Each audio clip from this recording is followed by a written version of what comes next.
Mr. President, parang galit yata ang Quadcom na hindi mo daw sinipot ang hearing. Inimbitahan ka ba nila sa hearing? Bakit sila nagalit? Nandoon man ako. Yung sa Congress. Sa Quadcom. Sa Quadcom. At sa Senate. Sa Quadcom na. Hindi sa Senate, yung sa Quadcom. Mga congressman. Kasi inimbitahan ka daw through Attorney Gilgra. Galit sila. Galit sila kasi hindi ka daw sumipot. Hindi ka daw sumipot. Sinong galit sa akin? Yung nagsabi si Abante, saka yung si Dan Fernandez at saka si Sipain ko sila, sabihin mo. Tangina. Pera nila.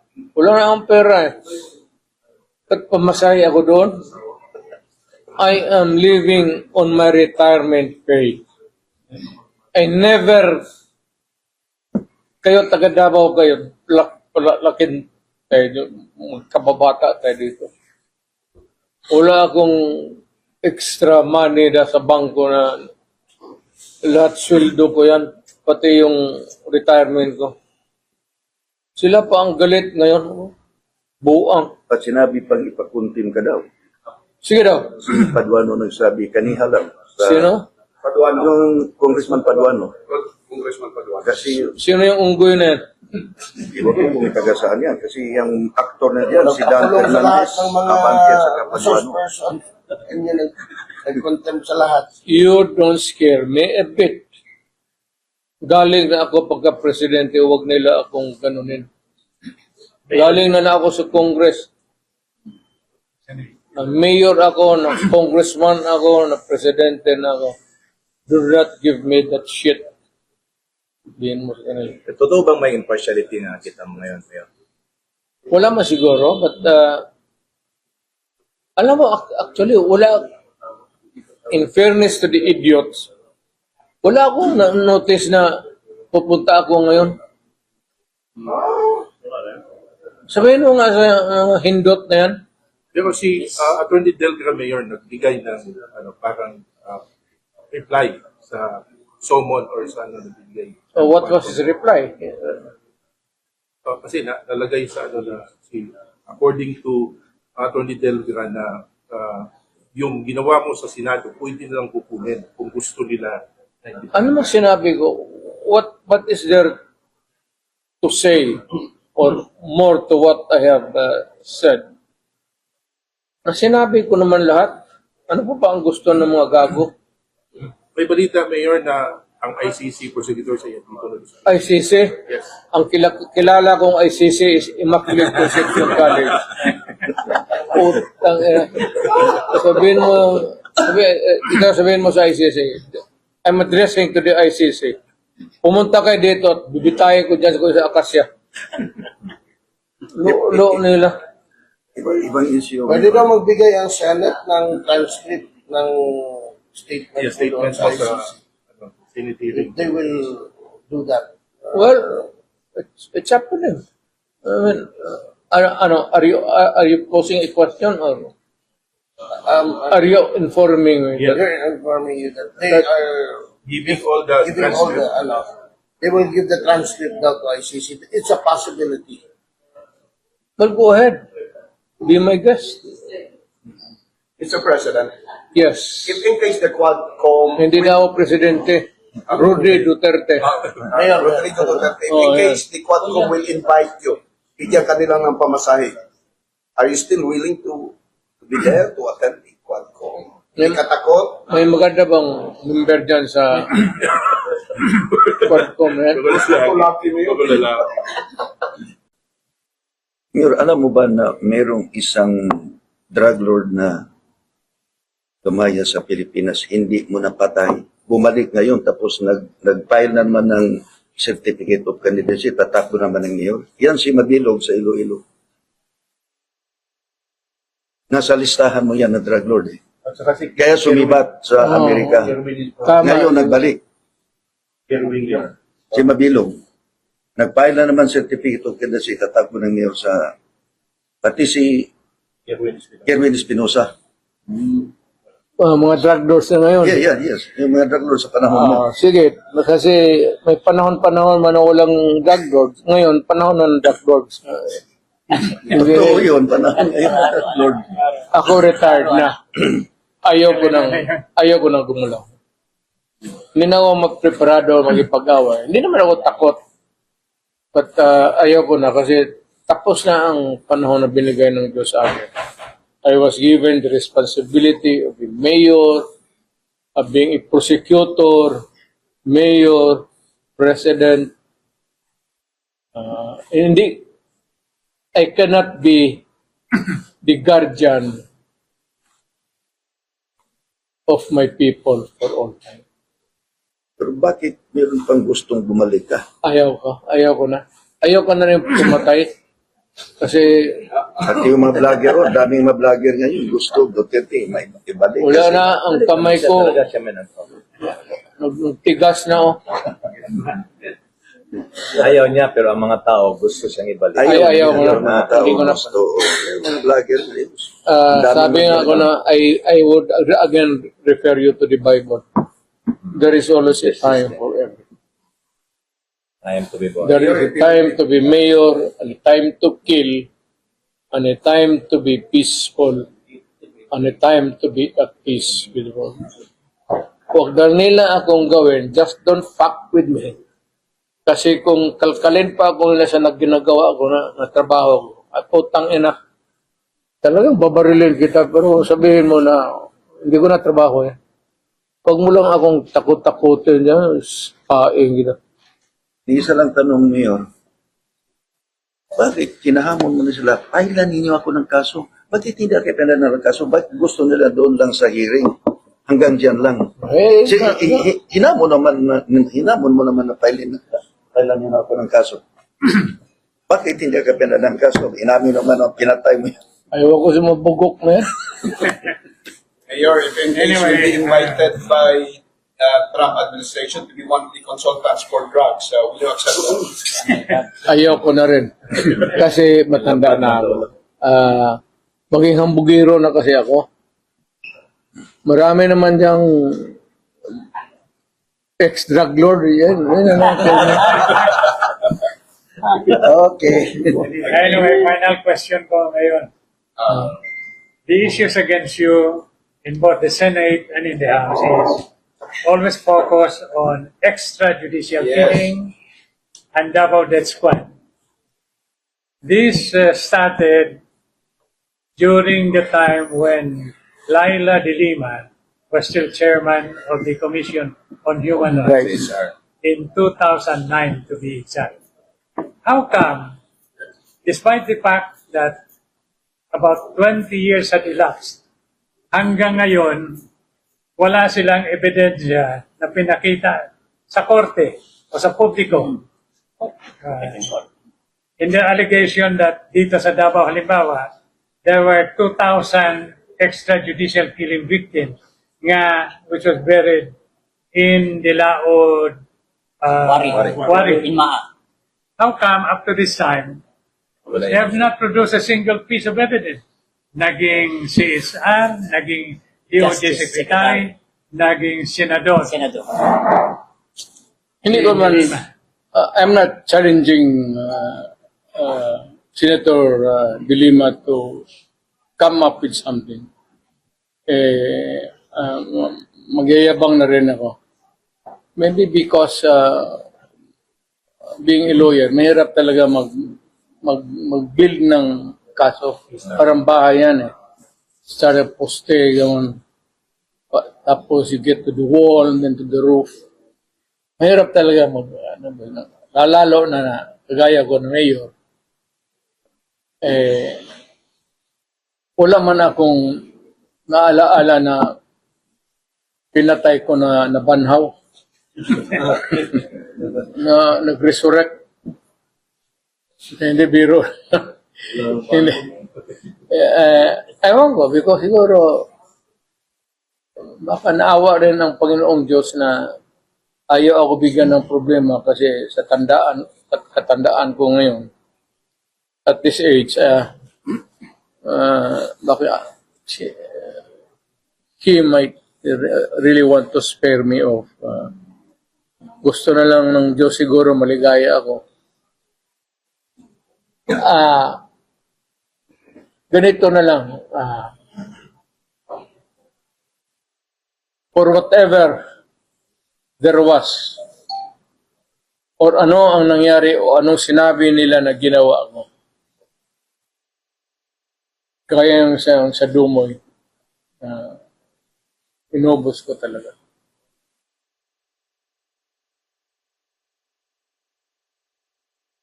I did it because I had to do it for my country. Nakakatawa dyan eh. Oo. Merong isa dyan na kapag nagtanong, palaging galit. Nako.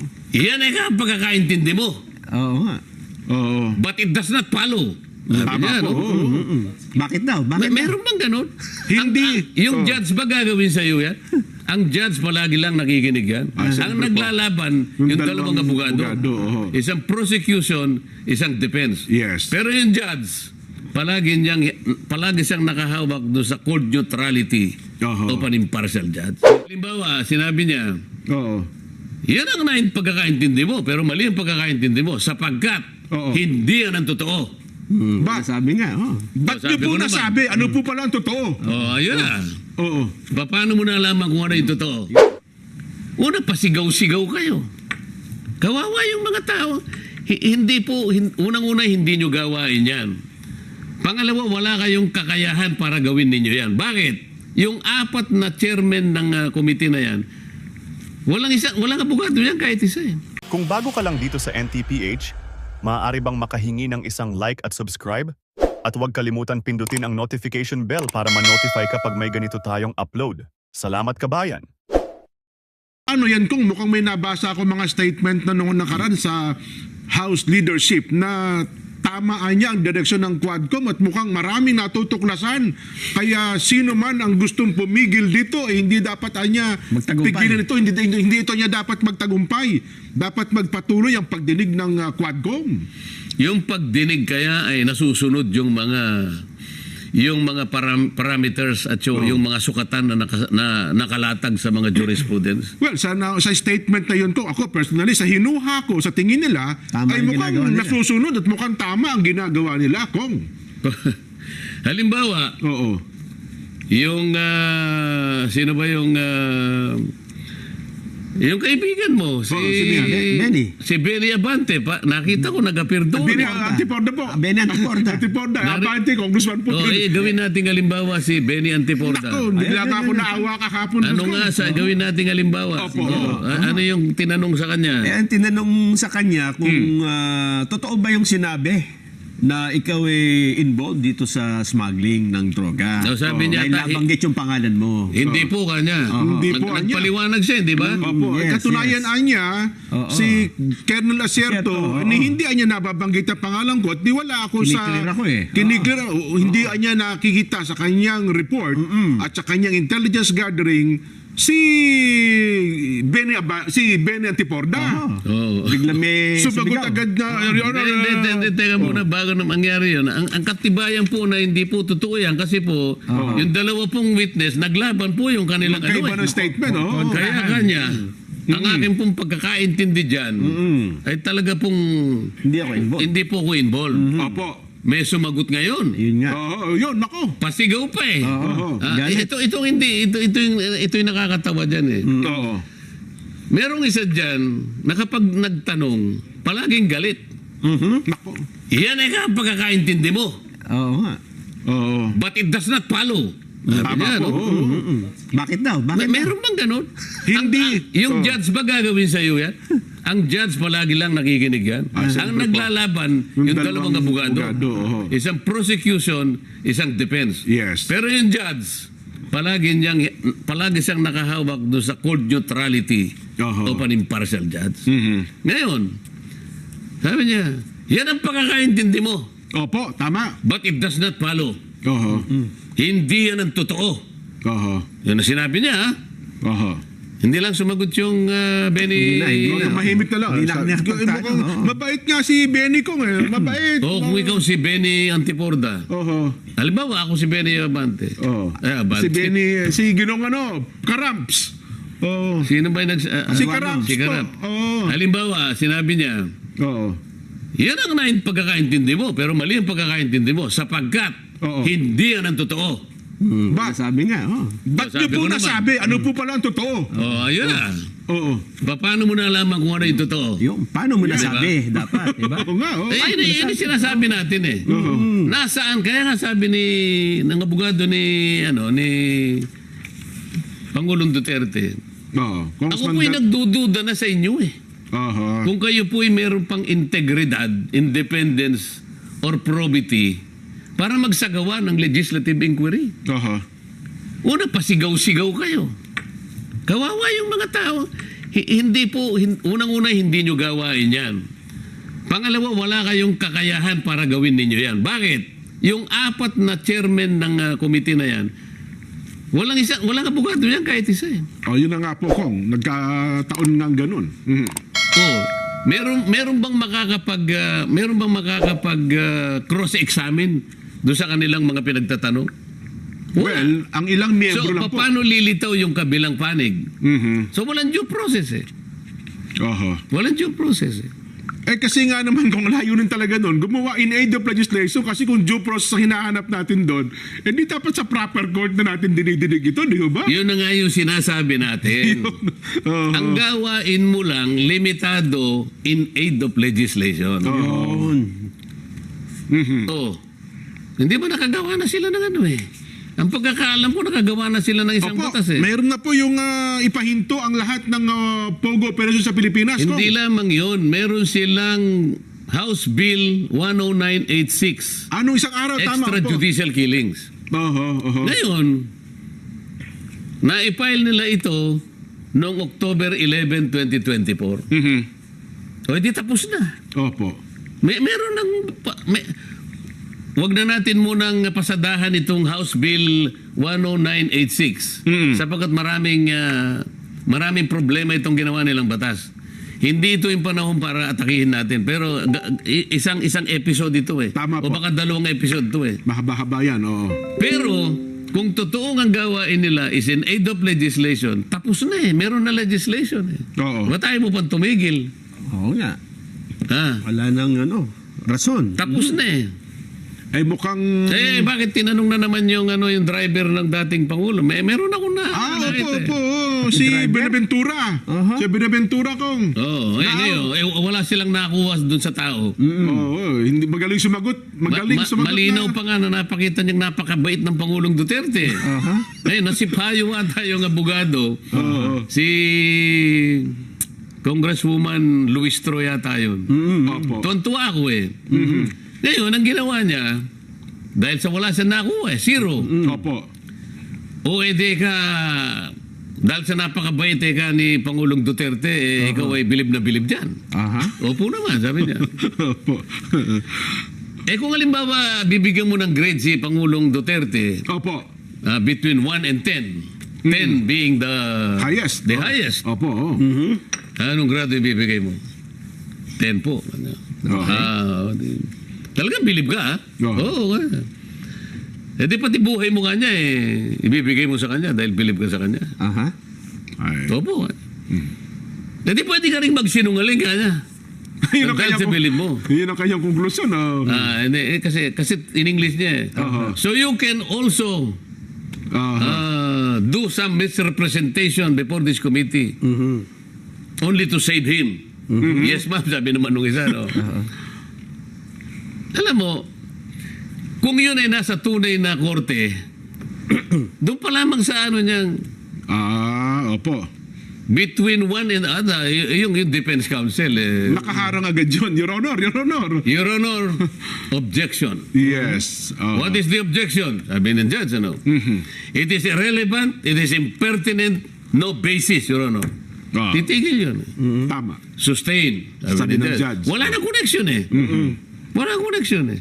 Dahil nga walang abogado doon, paglalaruan ka ng abogado, walang connection eh. Ngayon, kung itataas natin kung palalaliman natin ito, kung pinag-uusapan ay logic, halimbawa, palasyos yung premise niya eh. Walang connection yung pagsisinungaling at saka yung pwede niya sabihin Your Honor, kung yung pulis, halimbawa, kung makikipagpilosopuhan siya dun sa abogada, Your Honor, di ko na po kailangan magsinungaling para iligtas si Pangulo. Sapagkat totoo po yung sinasabi ko lahat. Ngayon, kung halimbawa po, may humahanap sa kanya halimbawa, alam ko babarilin siya, alam ko kung nasaan siya, magsisinungaling po ako talaga. So, depende po eh. Depende sa sitwasyon. Depende po sa sitwasyon eh. Pero ikukonect mo yung paghanga ko sa kanya at pagsisinungaling ko dito sa Quadcom, wala pong relasyon yun eh. Either pumasok ka doon sa mga tinatawag na mga yung tinatawag na false dilemma policy, meron kang bandwagon policy, meron kang slippery slope policy. Pero malalim na ito. Medyo malalim na talakayan Hindi na dapat ginagamit itong mga ito. Pero gagamit sila ng mga ganon para lang lituhin. Dahil wala siyang nakuha eh. Zero eh. Ang malungkot kasi doon, Kung tatanong natin sa publiko ngayon. Ang malungkot, baka tayo mapalayo. Dagdag ko lang ko, ang malungkot kasi doon sa punto na yan, wala namang defense lawyer, at saka bawal mag-ano eh. Bawal mag-coach Sumagot yung abogado ng mga witnesses. Wala nga due process eh. Ilang beses na nating pinag-usapan sa programang ito. Hindi korte ang Quadcom. Nagkukunwari lang sila na korte. Ipagpalagay natin korte sila, hindi qualified na judge yung apat. Kaya wala tayong makukuha rito eh. Hindi abogado Una, hindi korte, nagkunwang korte, wala namang qualified na judge. So anong gagawin natin? Nako. Kaya pala ganun kung umasta si... So paano magro-ruling yung, halimbawa, merong nag-motion. Paano magro-ruling yung isa? Well, ang batayan lang nila lagi yung kanilang rules kong, doon sa rules ng Miral sa Quadcom. Ayun ang kanilang lagi Kaya nga nagtataka ko kung doon sa mga laging statement ni Congressman Paduano na ang panakot niya lagi, magsalita ka ng totoo, ipakukontem kita, at saka yung driver mismo sa Ginong Binaventura, magsalita ka ng totoo, baka hindi ka na makauwi. Di ba yung ganun double? Ano ibig sabihin? Kaya nga isa sa dahilan na ginamit ng dating Pangulo sa pamamagitan ng kanyang abogado sa pagtanggi niya na dumalo sa Quadcom ay ito. Duterte noted how the Quadcom tried to persuade, if not unduly pressure, resource persons to admit matters under oath that they lack knowledge of. Ibig sabihin, kahit wala silang kakalaman doon. Merong undue pressure, sabi niya, kung hindi man pinipersuade, or worst, unduly induce them to say something not true. Ito yung subornation, di ba? Subornation. That cast doubts on the Quadcom's integrity and impartiality. Totoo naman yun eh. Ba't kinakailangan magkaroon ng pilitan doon? Na kapag ka nagpaliwanag ka, hindi yan ang tama. Mali ang paliwanag mo. Kamukha nung tinanong. Yan ang pagkakaintindi mo. Nako. Ganun si Benny Antiporda naman, bigla na lang tumahimik. Tumahimik nga. Yan ang pagkakaintindi mo. Pero hindi yan ang totoo. Kung ako siguro yun. Ano po yung totoo, Your Honor? Ipaliwanag yung paano mo nalaman na yan ang totoo? Yun lang, bias na bias ka na eh.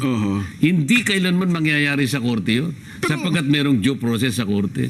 Dito hindi ka man lang makasagot eh. Kapag ikaw ay sumagot at tinamaan ang kanilang yung kanyang ere. Kukulong kita. Meron bang ganito? Nagsisinungaling ka, hindi yan kasang-ayon sa alam ko. Pero ang tanong ko doon kung gano'n na ang asta ng mga miyembro ng Quadcom, bakit pinapayagan ng chairman? Di ba dapat nagro-ruling ang chairman doon? Your Honor, hindi tamang aktwasyon yung ginagawa mo. Di ba? Paano siya magro-ruling? Iisa nga lang yung puntirya. Iisa yung direksyon. Iisa yung script. Alam ka naman maglaban-laban yung apat na yun. Pero di ba dapat ganun? Kaya nga merong kanya-kanyang kaisipan sila na kapag kamali ang ginagawa ng kasama niya, itama niya bilang chairman ng komite. Hindi. Pare-pareho silang chairman dun eh. Ano sasabihin nung isa? Huwag mo kung... chairman din ako. Pare-pareho lang tayong chairman dito. Ay, di ba ganun kung minsan nagkakaaway-away sila? Oo nga po, nagsasagutan din sila. Ako muna nga niya eh. Di ba?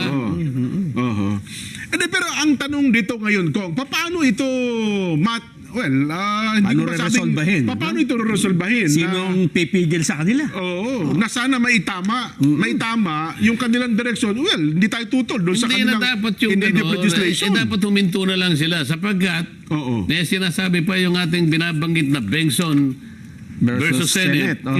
At meron siyang kinote na jurisprudence sa bahagi ng Barem Block versus United States, 360 US 109. Alam din nila ito eh. Ang sinasabi rito ay ganito. Since Congress may only investigate into those areas in which it may potentially legislate or appropriate. Ito yung premise niya. Congress may only investigate into those areas in which it may potentially legislate or appropriate. Yun lang ang gawain niya eh. Either you legislate or appropriate. It cannot inquire into matters which are within the exclusive province of one of the other branches of government. Ayun. Ang liwanag nito eh. Yun yung korte, Ilocano mo nga ito para maintindihan. Ibisaya mo para maintindihan ng isang chairman doon na nagkukuno mga abogado na wala namang... Mas naintindihan nyo Sus, nila yung Mario, English Joseph na buhay niyan, ito. Kong eh. Ha? Mas naintindihan Ulitin nila. natin. Since Congress may only investigate into those areas in which it may potentially legislate or appropriate, legislation lang or Gawalan ng appropriation. batas o maglaan ng pondo. It cannot inquire into matters which are within the exclusive province of one of the other branches of government. So hindi ka pwedeng manghimasok Yan. sa kapangyarihan ng sa mga bagay-bagay na nasa ibang departamento, ibang exclusive province. Doon lamang sa jurisdiction yan. wala kasi mga Tagalog na ako eh. Pero maliwanag na ito eh. Kapampangan na lang kaya, Kong. Medyo maganda sa Kapampangan yan eh. Kamalyaring magmurit-muritan. Sabi. Yun. Within the exclusive province of one of the other branches of government. Ano yung pinag-uusapan? Ito. Ano yan? Lacking the judicial power given to the judiciary. Ito yung ano eh. walang Ang judicial kailangan mo power, judicial power eh.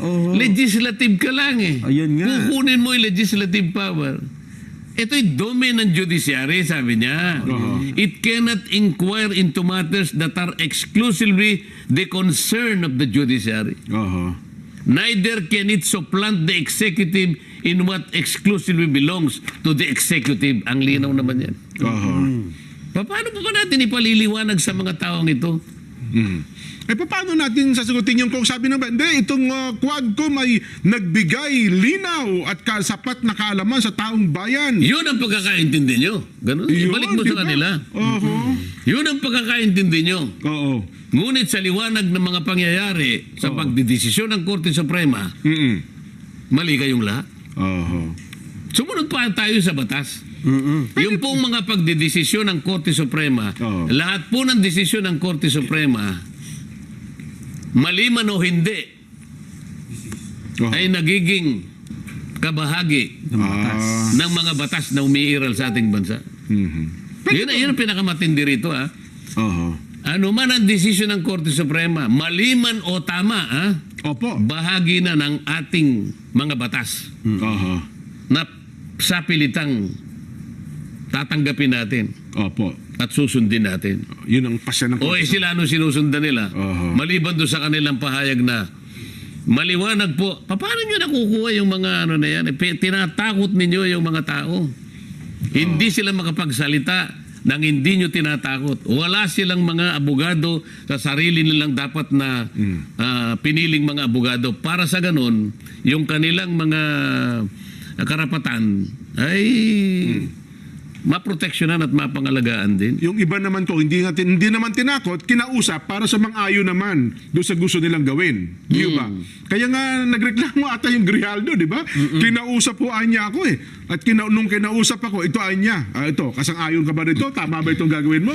Di ba? Yun naman ang dahilan kong, pero teka lang, ang rules ba natin, halimbawa, may mga witness na haharap. Ano ba talaga ang rules doon? Pwede ba talagang kausapin ng mga miyembro at opisyal ng Quadcom, gaya ng ginawa kay Grijaldo? Mainit na issue yun, Kong eh. Hindi pwede yun. Bawal ho ba yun? Paano mo nga mapapanatili yung impartiality mo? Kaya sinasabi nga dito sa sulat ni Pangulong Duterte, Ayun. magiging undue pressure na yun eh. Oo. Paano? Ba't mo kakausapin? Akala ko ba ang pagganap nyo ng tungkulin ninyo para makakuha kayo ng katotohanan. Oo. Makuha nyo yun. Bakit kailangan yung ipatawag? Paano halimbawa naman sa kaso ni Asierto Kong? Si Asierto, wanted dito, matagal ito hinahanap na batas eh. Ilang taon na po siyang hinahanap. Katapos kahapon bago pa pala kahapon, ng mga nakalipas na araw, ang balita natin, nakakausap na pala ito ng ilang leader ng Kongreso sa pamamagitan din po ng Zoom, Kong.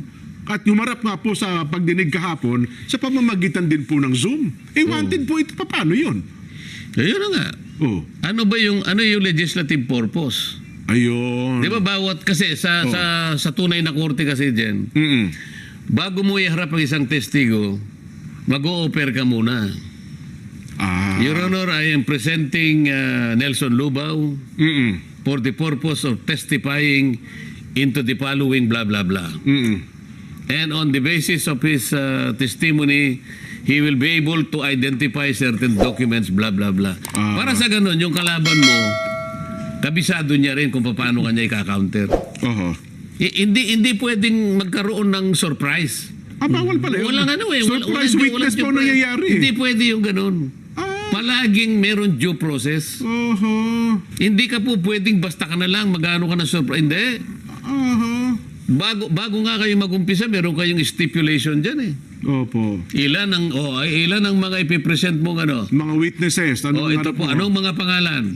Anong kanilang itetestify ng mga areas? Anong bahagi ng Anong mga dokumento ang imamark ninyo? Maliwanag yun. Ito dito eh. Kahit sino ipatatawag. Opo. Lahat lamang ng ipinatatawag ay yung mga potential na maaring merong, ano ba yung axe to grind? Merong layunin para mang-usig ka sa dating Pangulo.